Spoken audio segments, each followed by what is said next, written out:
Okey, Ibrahim. Okey.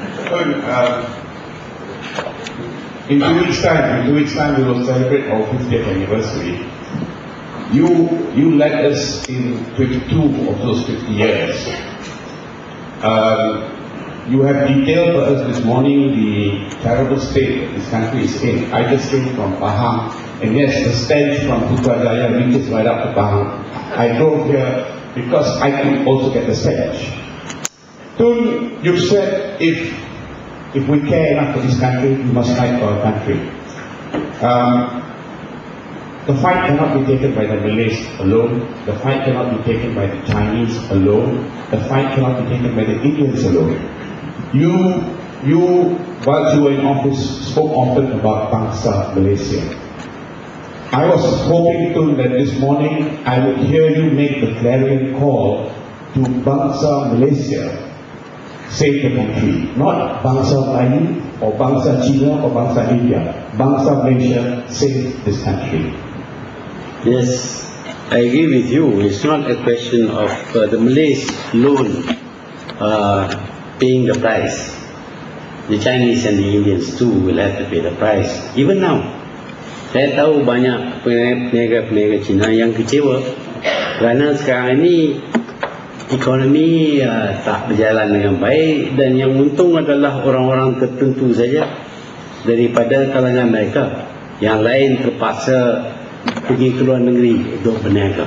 Mereka juga tidak puas hati dengan keadaan sekarang ini, dan saya biasa bercakap dengan mereka, dan mereka juga secara tidak not too openly feel that they need to do something. What they want to do, I will not be able to say, but Chinese mentality and Malay mentality is different. Orang Melayu setia, dia undi UMNO tanpa soal. Kalau bubuh tongkoi kayu di situ, dia undi UMNO juga. Pasal itu tongkoi kayu UMNO, kita mesti undi. Kita tak soal lagi. Tapi orang Cina, dia membuat penilaian. Walaupun ahli MCA, tak semestinya dia akan undi MCA. Walaupun ahli DAP, tak semestinya dia undi DAP.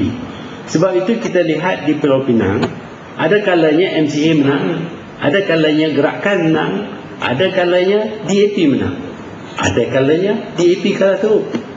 Jadi orang Cina dia buat penilaian sebelum membuat undi. Saya menjadi mangsa, sebab itu saya faham. Tahun 1969 saya bertanding di Kota Selatan. Kawasan saya tahun 1964. 64 saya menang 4,000 undi lebih.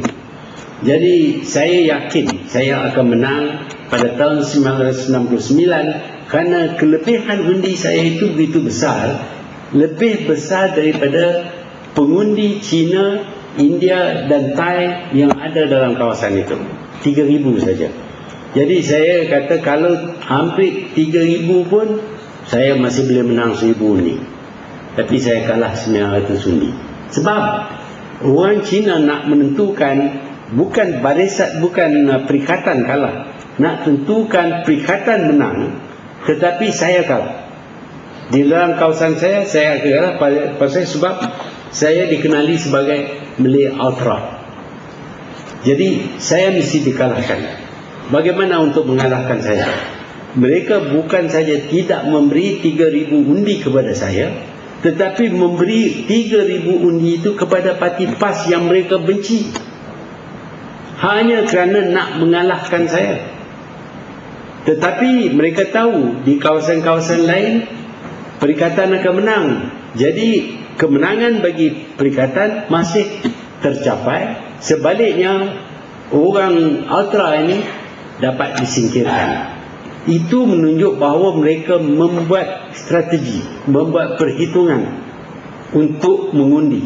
Tapi kalau orang Melayu, dia undi parti dia, very loyal. Kalau dia PAS, dia undi PAS lah. Kalau PAS kata apa pun tak apalah, kata nak pergi syurga apa semua, tak kata pergi syurga pun dia undi lah, tak payahlah apa nama ni orang PAS gaduh-gaduh sangat, dia undi 100%. Pasal dia tak boleh nak undi UMNO. Dan orang UMNO tak boleh nak undi PAS. Dia akan undi UMNO.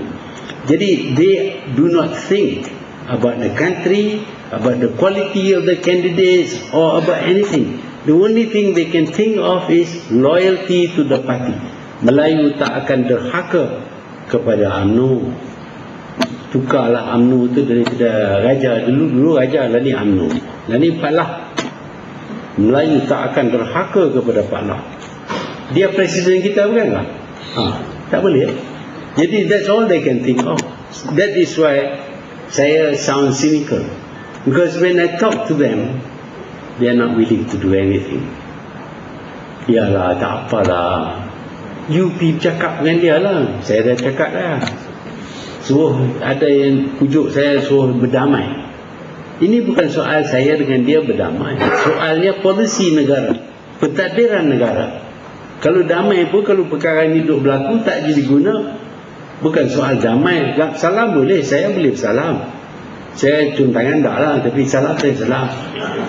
Saya tunjuk hormat. Dia masuk dalam bilik, saya berdiri. Saya hormat. Bila nak jalan, saya suruh dia jalan dulu. Pasal dia Perdana Menteri, saya bekas Perdana Menteri, mantan Perdana Menteri. Jadi statusnya dah turun sikit. Jadi, but the thing is, kita dapati orang Melayu tak nak strategize. Macam Arab juga lah. Arab dia marah-marah, ikat bom di badan, boom. Itu ya. Whether they will win the war or lose the war doesn't matter. I am angry, I am going to blow myself up so that I can kill a few Israelis or maybe a few other Arabs also. That is not strategizing. If you strategize, you have to plan so that when you act, you will win in the end. Orang Melayu tak. Dia undi UMNO bukan kerana strategi, tidak. Dia ahli UMNO, ahli UMNO, mesti undi UMNO lah. Tunggu saja pilihan raya akan datang ni. Kalau bagi RM100 ke RM200, RM1,000, we will win. We will vote for UMNO. Doesn't matter if we sell bangsa ke, kita jual bangsa ke, kita jual agama ke, kita jual negara, kita dapat RM200. That's the feeling I have. I'm sorry if I sound very cynical today, but I feel that I have tried for 22 years to change the minds of the Malays. I have failed. Otherwise they would succeed, because to succeed is very easy. All you have to do is to work hard, to study hard, to strive, to struggle. Dia tak nak. Kalau boleh tu dapat AP, jual AP cukup. That's all that they want. Okay.